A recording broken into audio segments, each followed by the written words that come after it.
दारेफळ तालुका वसमत जिल्हा हिंगोली येथे विजेचा लपंडाव। आज रोजी कमीत कमी 8 ते 10 दिवस झाले दारेफळ येथे वीज नसून गावातील प्रत्येक नागरिक विजेपायी त्रस्त आहे। न जनावरांना पाणी आहे न माणसांना पाणी आहे। हट्टा येथील वीज वितरण कंपनी दारेफळ गावातील विजेकडे दुर्लक्ष करत आहे।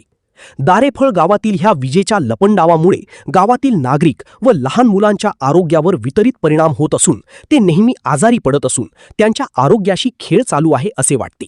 सध्या पेरणीचे दिवस चालू असून शेतकरी वर्ग पावसाची प्रतीक्षा करत आहे आणि पेरणीची तयारी करत असून पाऊस पण पडत नाही आणि जे त्यांच्याकडे मुबलक पाणी आहे ते पण त्यांना ह्या विजेमुळे त्यांना घेता येत नाही।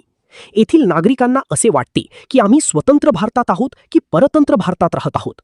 MSEBC संपर्क केला असता तिकडून उडवाउडवीची उत्तरे मिळत असून अपुरा कर्मचारी वर्ग आहे म्हणून सांगितलं जाते। विशाल क्रांती वृत्त सेवा।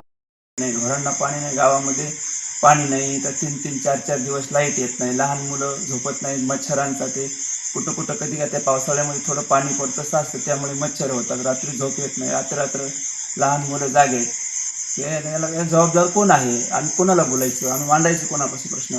ते कधी येतात 2-4 महिन्याला येतात, लाईट बिल वसूल करून घेऊन जातात। बरं, ज्यांची बिल रेग्युलर आहेत, मीटर रेग्युलर आहेत, त्यांचं काहीतरी यांनी व्यवस्थित करायला पाहिजे, आकडे ते धरायला पाहिजे। पण ह्या पर्याय नाही की रात्र लाईट बंद ठेवणं।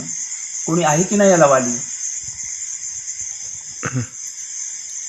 आम्हाला MSEBीला एकच प्रश्न विचारायचा आहे, महावितरण केंद्राला, याला जबाबदार कोण आहे? आज संध्याकाळचे 11:30 वाजलेले असताना सुद्धा गावातील एकही माणूस झोपलेला नाही आणि जर लेकरा बाळांना डेंग्यू वगैरे कोणता जर आजार झाला तर याची जिम्मेदार फक्त आणि फक्त MSEB महावितरण केंद्र हट्टा राहील।